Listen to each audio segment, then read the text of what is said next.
ಇನ್ನು ಭಟ್ಕಳದಿಂದ ಬೆಂಗಳೂರಿಗೆ ಹೊರಟ ಪ್ರಯಾಣಿಕರಿದ್ದ ಬಸ್ಸೊಂದು ಬೆಂಕಿಯಿಂದ ಧಗಧಗನೆ ಹೊತ್ತಿ ಉರಿದ ಘಟನೆ ಸಾಗರ ಪಟ್ಟಣದ ಎಲ್ಬಿ ಕಾಲೇಜು ಬಳಿ ಮಂಗಳವಾರ ಬೆಳಗ್ಗೆ ನಡೆದಿದೆ.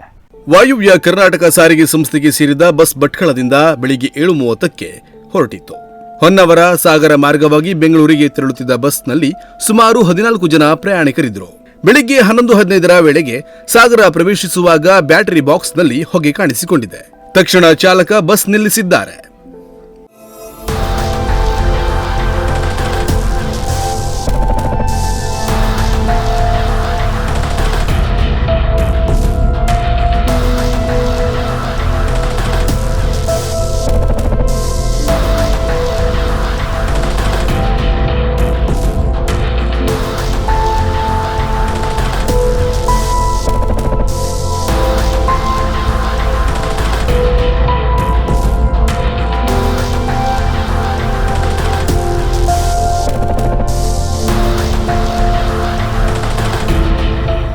ನಿರ್ವಾಹಕರು ಪ್ರಯಾಣಿಕರನ್ನ ಬಸ್ಸಿನಿಂದ ಕೆಳಗೆ ಇಳಿಸಿದ್ದಾರೆ. ಕ್ಷಣ ಮಾತ್ರದಲ್ಲಿಯೇ ಬಸ್ ಬೆಂಕಿಯಿಂದ ಹೊತ್ತಿ ಉರಿಯಲಾರಂಭಿಸಿದೆ ಎಂದು ತಿಳಿದುಬಂದಿದೆ.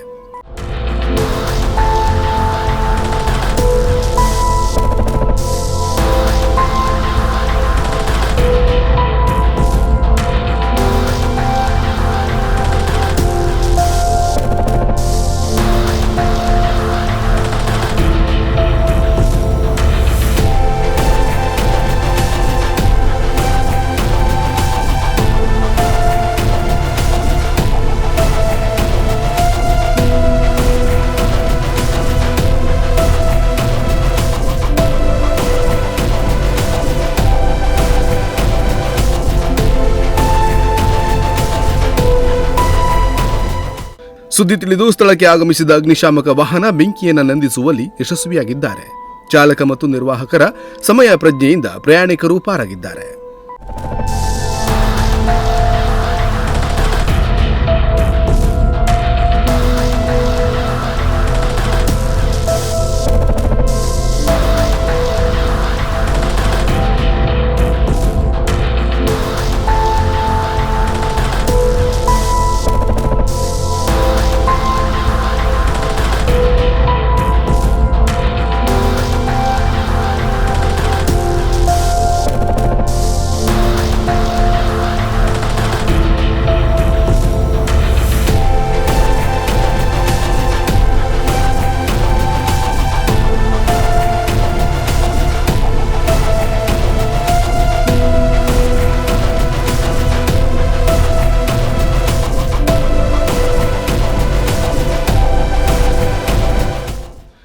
Nudisiri news desk Honnavar.